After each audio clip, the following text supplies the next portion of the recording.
तो अभी क्योंकि मरियम नवाज शरीफ की हुकूमत है, रात को बड़ी बारिश हुई लाहौर में, तो मेरा जो ताल्लुक है लाहौर का नशीबी इलाके से, मैं समझा कि सुबह उठ के आया तो देखा कि शायद पानी होगा, लेकिन पानी निकल चुका था। ये एक हुकूमत का एक अच्छा इक़दाम है। लेकिन अभी एक सर्वे आया है जिसमें KPK की जो अवाम है, 71% अवाम, उन्होंने जो गंडापुर की हुकूमत है पाकिस्तान तहरीक इंसाफ की, उसको तनकीद का निशाना बनाया है। और दूसरी जानिब जो पंजाब की अवाम है, उन्होंने वज़ीर आला मरियम नवाज शरीफ की हुकूमत को एक अच्छा करार दिया है। जी बहुत शुक्रिया एक तो आपका एक्नॉलेज करने का। देखिए ये अभी जो है न्यूयॉर्क के अंदर, अमेरिका के अंदर एक बहुत बड़ी सैलाबी सूरत हाल है। वहाँ पर न्यूयॉर्क डूबा हुआ है, लेकिन कोई खपती किस्म के बाबा जी बाहर नहीं निकले और किसी ने जो है वो बाहर निकल के बदज़बानी नहीं की।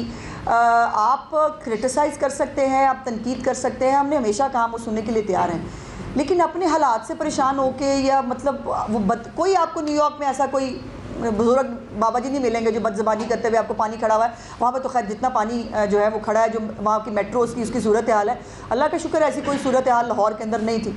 और ना ही आपको बेतुकी कोई जो है वो उसको सियासत करना। यहाँ पर हमारे प्रॉब्लम ये है कि गाली जो है वो ट्रेंड है और जो बदतमीज़ी है उसको सेलिब्रेट किया जाता है। सो ये अनफॉर्चुनेटली हम यहाँ तक गिर गए हैं।